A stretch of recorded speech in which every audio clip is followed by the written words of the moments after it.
Поселок Малая Пера отметил свой 75-й день рождения. Его история зарождалась во времена ГУЛАГа. Сюда в октябре 42-го на станцию прибыла партия спецпоселенцев. Они и стали первым населением поселка и рабочей силой лесопункта, которая готовила трассу для будущей железнодорожной магистрали Воркута-Котлас. В военные годы люди устраивались как могли, жили в холодных многолюдных бараках. После войны в Малую Перу на работу стало приезжать гражданское население. В конце 40-х открылась больница, в 46-м – начальная школа, в 49-м – неполная средняя, которая к 64-му году преобразовалась в среднюю. Около 40 лет ею руководила Калиса Иванова, воспитав за эти годы не одно поколение малоперцев. Она приехала сюда с мужем из Прилузского района и говорит, как будто в маленький город попали. Поселок мне показался маленьким городком, потому что в селе не так-то, как это. Гремел тут лесопункт, прекрасная больница, все точки Орса были, все магазины были, сберкасса, аптека.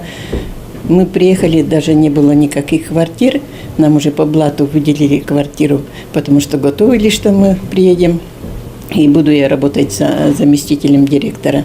Так что уехать, у меня характер такой. Мне были предложения и в Ухтинском районе перейти, там была школа-интернат, директором туда, и в Сосногорском районе, когда уже работала, мне было много предложений. Но почему-то я не меняю коллектив.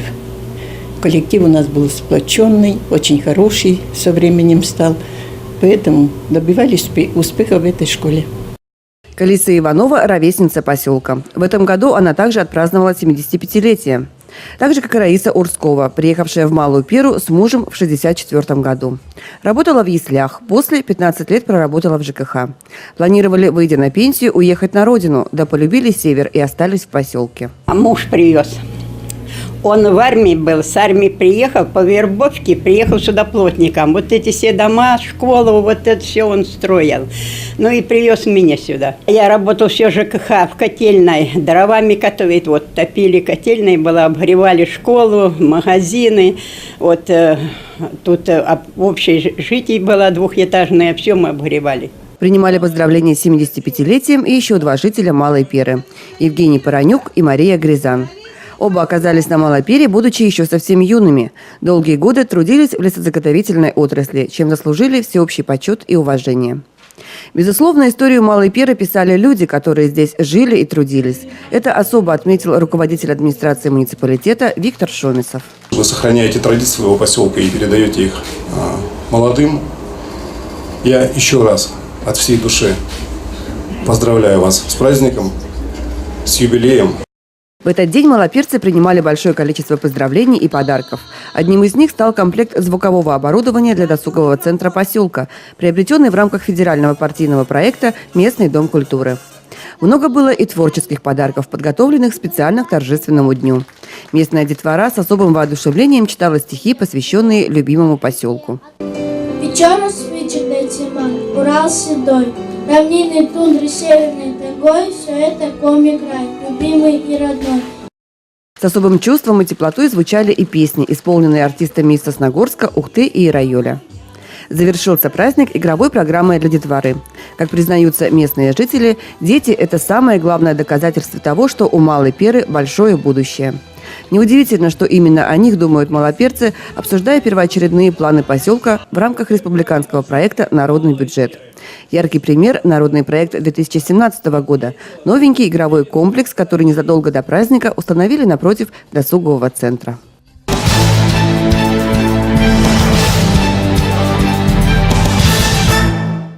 Районная газета «Заря Тимана» на прошлых выходных подвела итоги фотоконкурса «96 оттенков Республики Коми». Из сотни поступивших фотографий были определены 10 лучших, а их обладатели получили ценные призы от партнеров проекта. Для участия в конкурсе было необходимо сфотографироваться в любимом месте на территории региона и направить снимок в редакцию. Этот год идет по 96-летию Республики Коми. Мы подумали, почему бы не предложить нашим читателям и тем, кто нас смотрит в интернете, собрать 96 оттенков Республики Коми.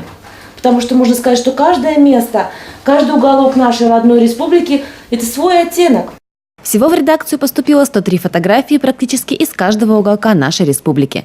И лишь 10 лучших, по мнению редакции, стали победителями конкурса. Спонсорами проекта выступили сосногорские предприниматели. Это магазины «Веселая затея», книги, автошколы «Автолидер» и «Автоинлайн», а также тайм-кафе «Урбан», фитнес-центр «Жара», языковая школа «Лингвоцентр» и кондитерская фабрика «Лаконди». Они представили как сертификаты, так и сладкие призы. В свою очередь, участники фотоконкурса своими работами в той или иной мере отразили множество оттенков нашей республики. Я считаю, что один из самых прекрасных уголков из всех субъектов Российской Федерации – это Республика Коми. Мы любим республику, поэтому и гордимся, и поэтому должны доказать своим делом, что мы знаем свою родную республику. В ходе церемонии награждения были определены и 3 победителей. Так, грамотой за 3-е место была отмечена жительница Сосногорска Светлана Мышко. В награду девушка получила сертификат на обучение в автошколу и сладкий пирог. Это был юбилей республики, 95 лет Коми. Мы, чтобы было видно, возили нашу большую шаньгу в Сыктывкар, показывали всем ее, давали попробовать. Вот вместе с этой фотографией родился небольшой стих. «Республика моя, тебя люблю. Люблю в любое время дня и ночи. Я Сосногорск люблю, Ухту люблю. Сыктывкар мне тоже нравится очень. Но больше всех мила мне Усть-Ухта, что славится своей наивкуснейшей шаньгой». Мария Фролова и ее фото в стиле «Следуй за мной» с берегов Ухтинского карьера была удостоена грамоты за 2-е место. В подарок девушка получила сертификаты в фитнес-центр и тайм-кафе. Было лето, было очень тепло. Я думаю, что фотография все-таки хоть немножко передала это место. Для меня оно очень, самое любимое место. Это находится в Ухте, это Ухтинский карьер, как въезжать в Ухту. Его все называют по-разному, Голубое озеро, потому что оно, скажем так, немножко чем-то похоже на море, для меня. А вот победителем фотоконкурса стал уроженец Усинска Игорь Алешин. За фото, которое он сделал в селе Трусово Усть-Цилимского района, молодой человек был отмечен грамотой за 1-е место от редакции газеты «Заря Тимана», а также сертификатом в автошколу и сладким пирогом от кондитерской фабрики. По словам Игоря, для того, чтобы познакомиться с достопримечательностями Коми-края, он не пожалел законного отпуска. Заехал в село Трусово. Там есть речка, и возле речки стоят камни. Большие, огромные камни, и местные жители по ним уровень воды измеряют. То есть один камень покрыт водой, 2-й, 3-й, и там они больше и больше. И вот это меня больше всего удивило, что нигде я таких камней в Коми не видел больших, и чтобы им нашлось какое-то применение. Завершилась церемония награждения общей фотографией. Редакция газеты «Заря Тимана» в свою очередь благодарит всех участников и спонсоров проекта, а также руководство Сосногорской библиотеки имени Якова Рочева. Год добрых дел в Республике Коми продолжается.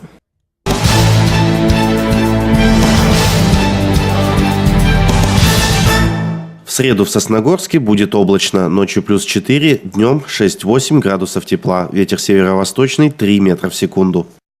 В Российской Федерации разработаны правила поведения граждан при возникновении террористической угрозы. В случае обнаружения бесхозных или подозрительных предметов не трогайте, не передвигайте, не вскрывайте обнаруженный предмет. Отойдите на безопасное расстояние. Вызовите сотрудников правоохранительных органов и дождитесь их прибытия. Не принимайте никаких предметов от незнакомых людей. Взрывные устройства могут быть замаскированы под обычные предметы: сумки, рюкзаки, огнетушители, мобильные телефоны, фонарики и игрушки. Обращайте внимание на расположение эвакуационных выходов, находясь в общественных местах. Сообщайте обо всех подозрительных ситуациях без промедления. Будьте бдительны, и ваши действия помогут в предотвращении теракта. Телефон экстренных служб 112.